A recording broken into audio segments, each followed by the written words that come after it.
Hello, welcome to my cluttered shop. This is a squirt gun that I picked up in a thrift store, and I'm going to show you some of the steps that I go through to turn this into a steampunk weapon. Okay, I'm not going to use this plastic strap. I need this hole for something else, and these are very difficult to paint anyway. So I'm just going to take my knife and trim this off like that. And next I'm going to decide where I want to put my rivets. Now, our rivets really take an object back in time, because later fabrication methods do not require them. They're very labor intensive, and something that you found a lot in the 1800s. So I usually take a magic marker first, and rivets would go around where items were assembled together, around the edges, not out in the middle. So I'll go around and decide where I want the rivets.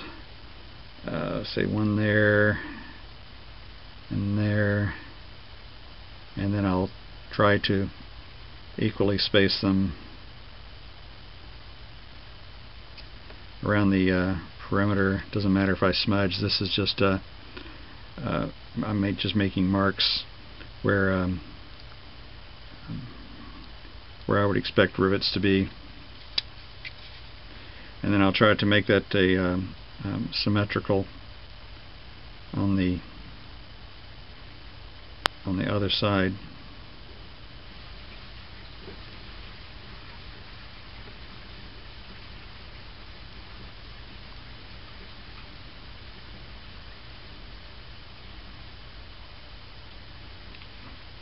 And I'll continue around on the gun. You see how this works. Okay, I've got all my rivets marked now, and I'm hoping that you can see the black dots, which is where I've decided that rivets should be. It's not that critical. You probably would decide that rivets need to be somewhere entirely different, and that's okay. So I've done that, and now I'm going to go around with an old soldering iron and make a slight dimple at each point, because the rivets that I'm going to make, they're a lot more durable if they're on a surface that has a slight indentation, something that they have a place to get a foothold. And I found that they last much longer. If they're just on a very smooth surface, it's possible for them to eventually get knocked off. So that doesn't make a lot of sense now, but it will. So, soldering iron. Harbor Freight is your friend. I think I paid $3 for this one on sale. And I will go around at each rivet point and just make a very small, just touch it, because the soldering iron cuts very quickly into the polystyrene.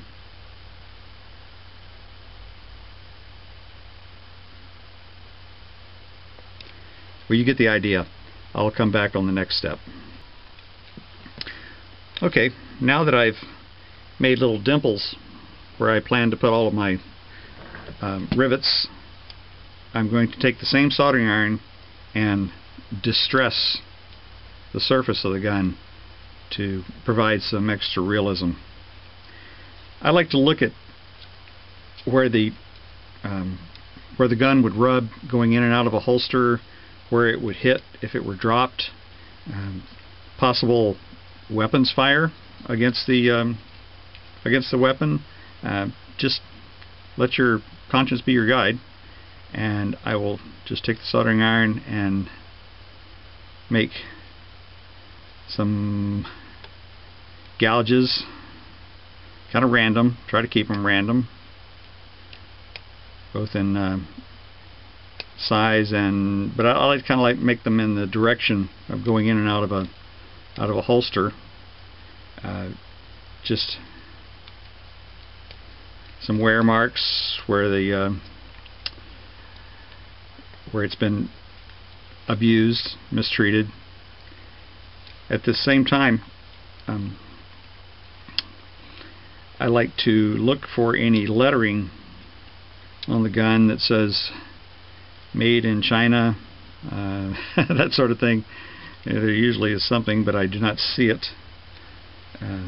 Actually, interesting, I do not see made in China anywhere on this. And one thing I do is I always sign my creations on the butt with the soldering iron. I'll just put my initials.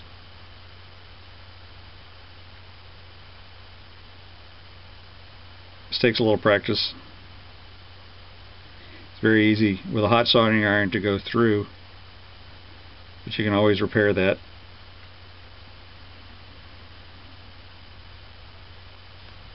So see, now I have my initials on the bottom of the gun.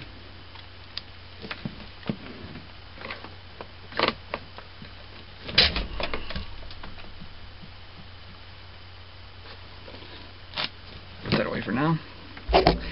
And when the guns are made, there's always a flash where the glue line is. So I like to knock some of that off, so it's not so obvious that it's a glued together plastic squirt gun.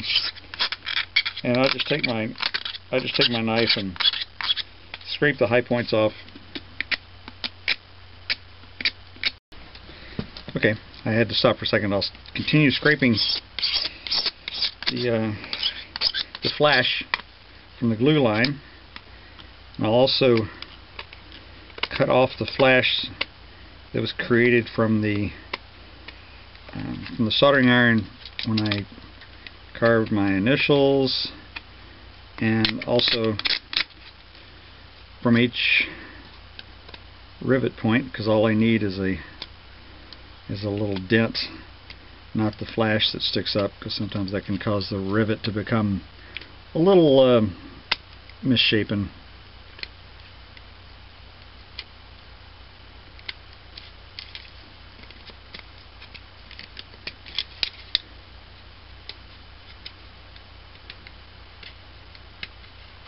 All these little steps take time.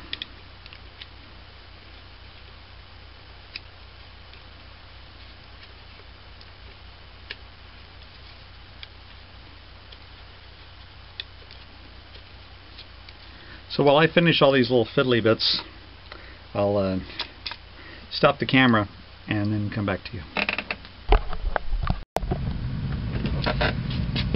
Okay, I have finished cleaning up all the flash all the way around the glue line of the gun, and I went around and also cleaned the flash off wherever I'd used the soldering iron, because it rolls up a flash, and I scraped all that off.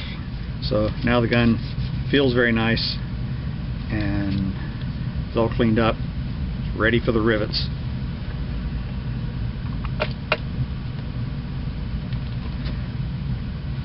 High temperature hot melt glue. I don't think the low temperature stuff will work.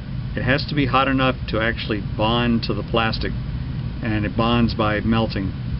So I recommend the high temperature stuff. And this takes a bit of technique. You don't expect to do this perfectly first time you try it. In fact, I suggest getting an old piece of plastic scrap or a gun that you don't care very much about and just put rivets all over it. Just to develop the technique. You need to hold it flat and hold the gun up straight up so the gravity is actually helping you form the head of the rivet. Then you'll squeeze a little bit, get just a little bit of glue on the tip.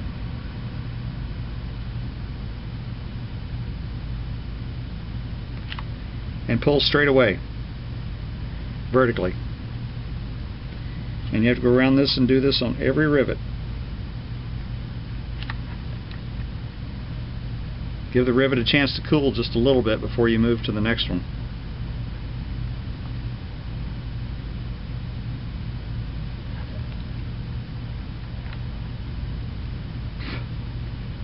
always pulls off a string of glue. Gets in my nose. You'll have to go back afterwards and clean those off.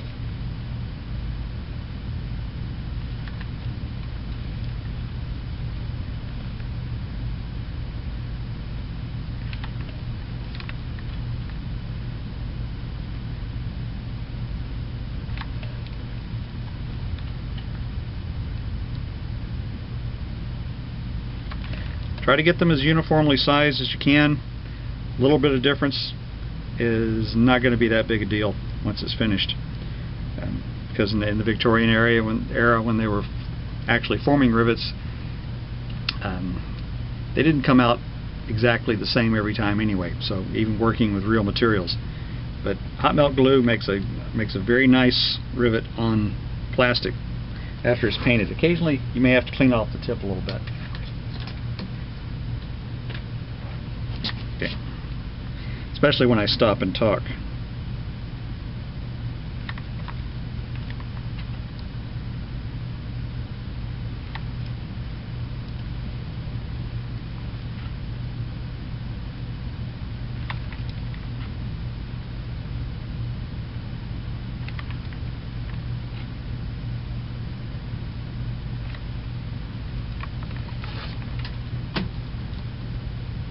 Okay, I'm going to stop there and show you. Well, you can see the string. You can clean that off, no problem. But you can see, I hope, the rivets that I've made so far. This will look pretty good once it's painted. And I'm going to go around and hit all of the other points and then show you the gun again.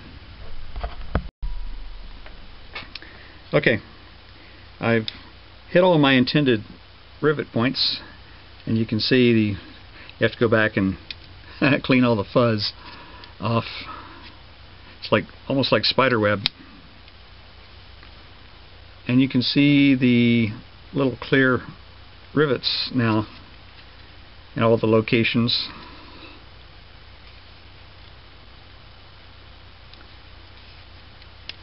And the next step will be to clean it up a little bit more, make sure all the fuzz is off, and then I'm going to wipe it down with some denatured alcohol and a paper towel to make sure all my skin oils are off, and then I'm going to take it outside and paint it.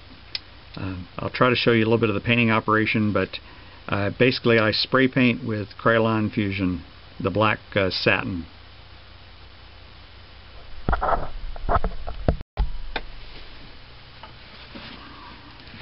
Okay. Denatured alcohol. This is the best solvent that you can have in your shop. It will not attack plastic.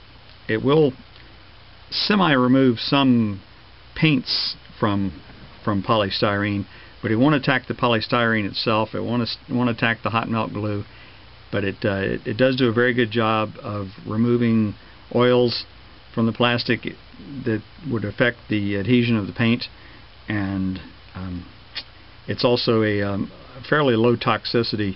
It doesn't permeate the whole room the way that say toluene or methyl ethyl ketone would. So I just get a little bit on a paper towel.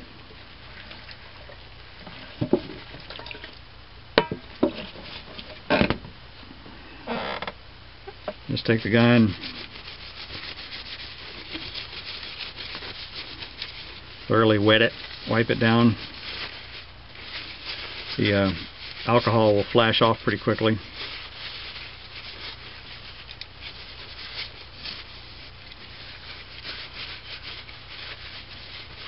It's the same thing as the alcohol and rubbing alcohol, but it's not diluted with water the way rubbing alcohol is. And it's dry. So now I'm going to take it outside and paint it. Okay, let's get ready to paint. This is the paint that I like to use. The Krylon Fusion for Plastics satin finish. And I've got a adapter that I use here on top. I like to take the gun and suspend it so that I can move it around, make sure I get the paint on all surfaces. So I'm going to shake up my paint and do some painting. Okay, this is going to be hard to do one-handed with a camera, so I'll just do a little bit and then shut it off. But you can see I got my spray gun here.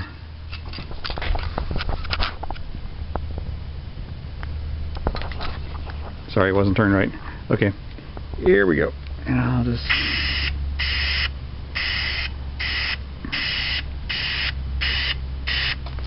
You want to go many light coats.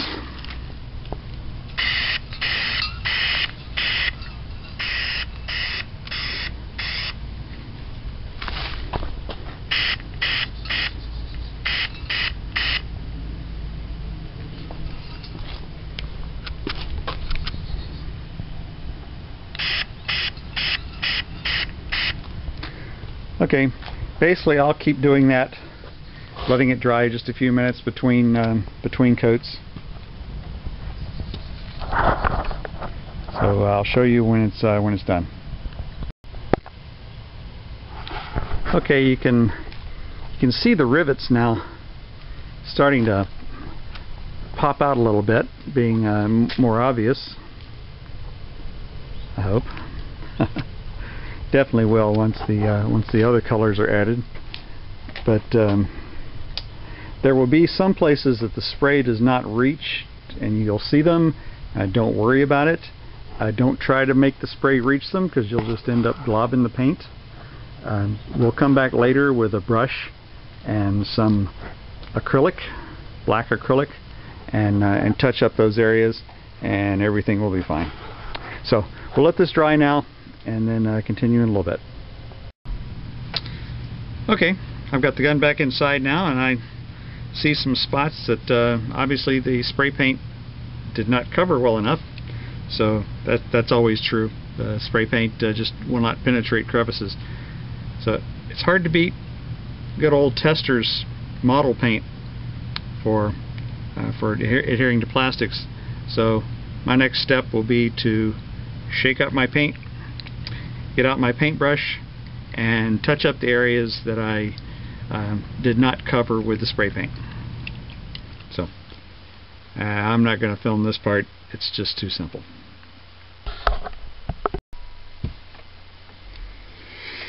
Okay, I've got the black touched up now, and I'm going to be painting the front part of the gun and the rear part here in a with a paint called Liquid Leaf. It's from, well, I think I got this at Michael's or one of the other craft stores. Anyway, it's my favorite paint for brass, because it is truly a brass color, which is not gold. It's a slightly different hue, and it makes a very realistic looking brass, especially when it's done with a light brush technique. More of a dry brush, very little paint on the brush at any one time. And so I'll get into that and then show you a little bit of what it's looking like so far.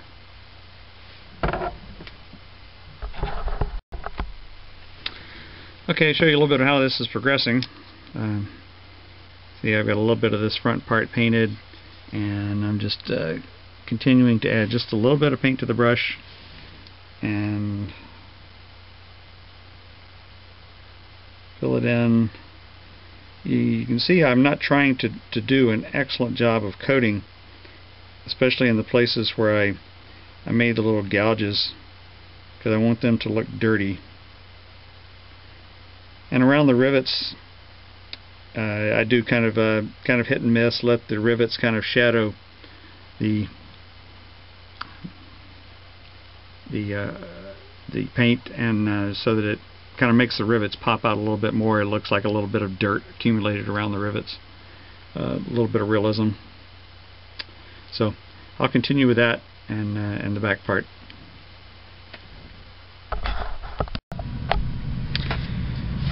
Okay, I've got the brass paint in place. I'm pretty happy with that.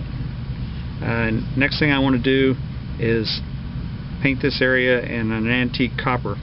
I found it does a really good job of looking like real copper. So that's next.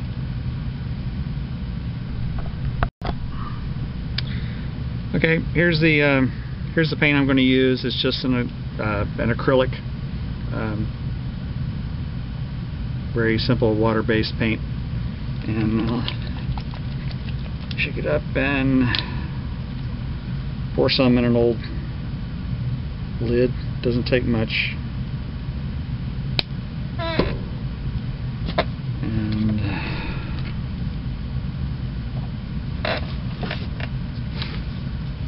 so now I'll get some on the brush. It will take 2 coats. I'll have to let it dry between coats.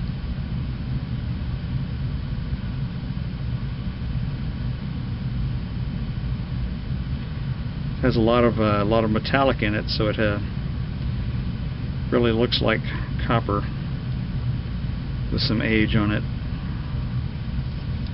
Looks much better after the second coat.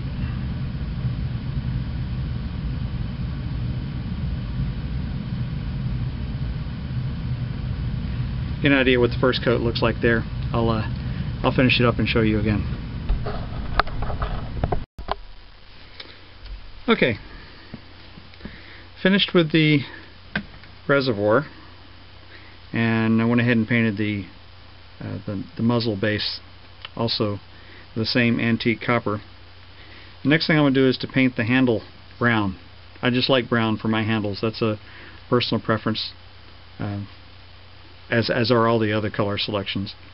So it's something I want you to have fun with. So for brown, I really like this Tamiya. I think that's how you pronounce it. It's a Japanese acrylic paint.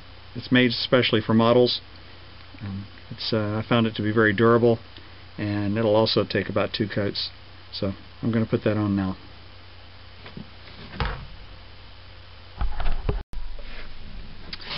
Okay, well, I'm letting this paint dry before I put another coat on it. I want to put this brass screw in this location right here. It's a perfect place for it, and it will be a good fit.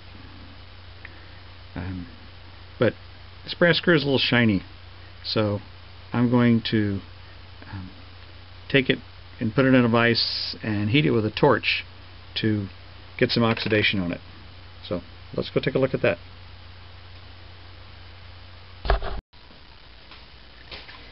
Okay, it's a very simple operation. Just going to take this brass screw, stick it in the vise, throw out the torch,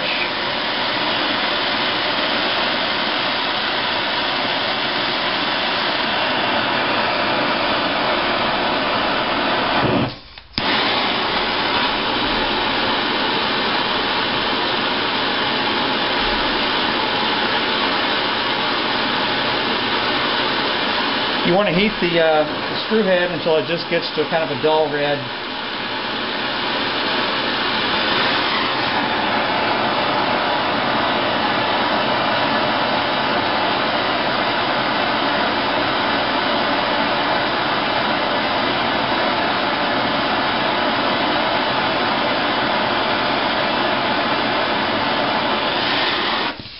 Okay, and as it cools, it'll take on a nice aged appearance.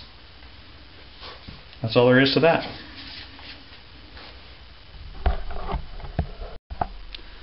Okay, while that other screw is cooling, I'm going to do a test fitting with this screw. I will take my soldering iron and the gun. I much prefer a soldering iron for making holes than a drill, because soldering iron won't split the plastic as it's drilling in. It makes a nice neat hole. Okay, let's try this again with a fresh memory card. I like using a soldering iron instead of the drill to drill holes, because the soldering iron won't split the plastic. That's very important. So just take the soldering iron, plunge it into the area that I want to put the screw, and then I just slowly move it around in a circle, opening up the hole.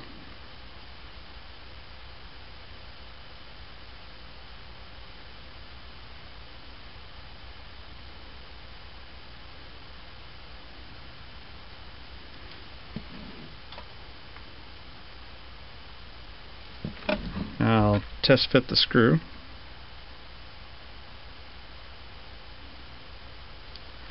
It's very good.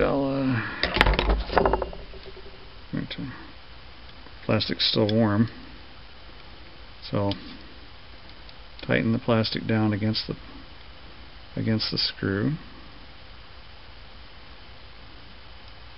so it actually forms some threads.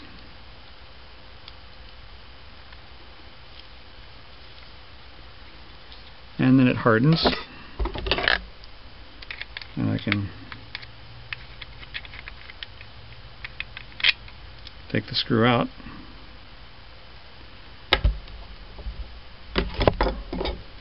and I'll just trim this smooth with my knife, and then epoxy the other brass screw into this.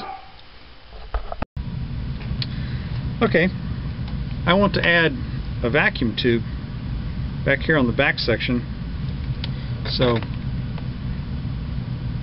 I took this,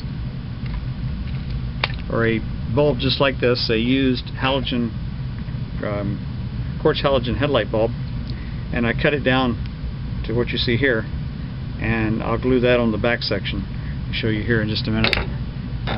But as you can see, the brass screw on the front worked out just fine, and looks very much at home there, much better than that blank piece of plastic before. So now onto the vacuum tube. Okay, I've got the vacuum tube epoxied on the back now. I'm going to paint this band around here so you can't see the epoxy adhesive anymore. There's a close-up. So that's good. Next thing I want to add is this plug in this area. It's a little bit too big for the hole, so I'll take my trusty soldering iron, and I'll just make a couple of passes around the hole.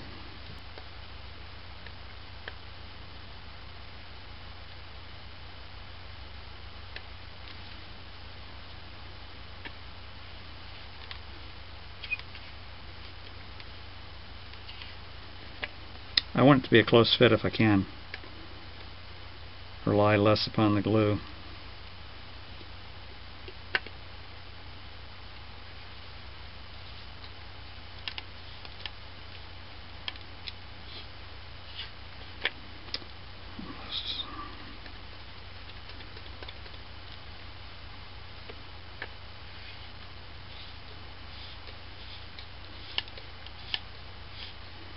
And there, I won't even have to glue that.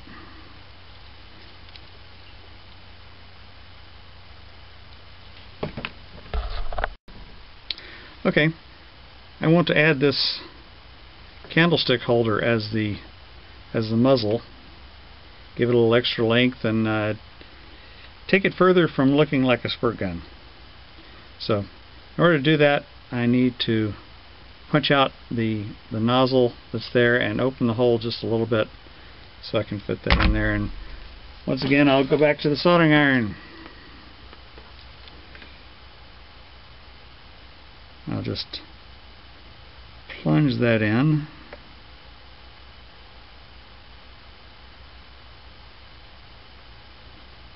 Open the hole a little bit. Try the piece.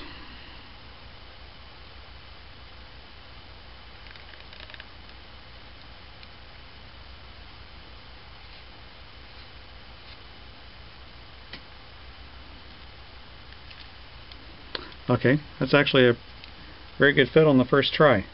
So, and now I'm going to put some epoxy around the base to make it a little more secure.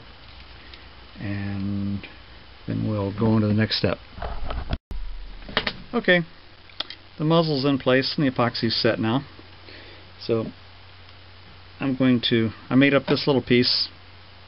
I took some copper wire, some 14 gauge copper wire, put it in a coil. I drilled a hole in the top of an acorn nut, brass acorn nut, and then soldered the wire into there. And I'm going to mount this here and attach the wire to the top of the spark plug to so that there's obviously some way for power to get to the spark plug. So, be back in a minute. Okay, the plug is installed, and I guess the only thing that remains is to come back and paint this, touch up the paint in places, and then add some antiquing rub and buff, and I'll show you that step. I'm going to go on and do the touch up on the painting right now. Okay, I've got my little touch up done on the paint, and now I'm going to use a couple of products called Rub and Buff. I've got silver and Spanish copper here. I'm going to use the Spanish copper on the brass surfaces, and the silver Rub and Buff I'll use on the black surfaces, like it was steel and the bluing was wearing off, to get that kind of effect. So I'll do that now. You just do it with your fingertip. I'll show you a little bit of the silver. Okay, got my my dried up tube problem fixed. I've got a little rub and buff on my fingertip here, and I'm just going to hit some places on the gun here that where I've got some wear.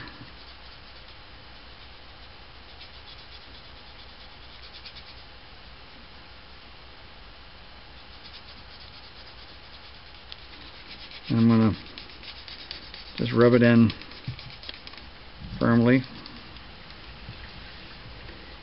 And you'd have a lot of wear around the trigger guard, so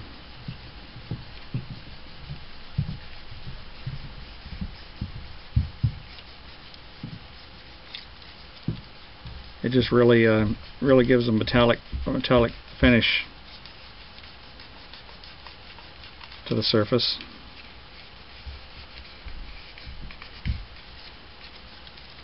And you can see it's starting to come in there. I'll work on it some and get back to you. Okay, and this is the finished product. Hope you enjoyed the ride. I enjoyed doing it.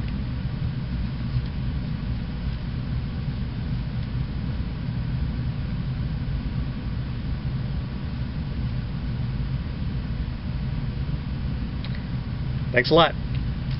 This is Engineer, signing off.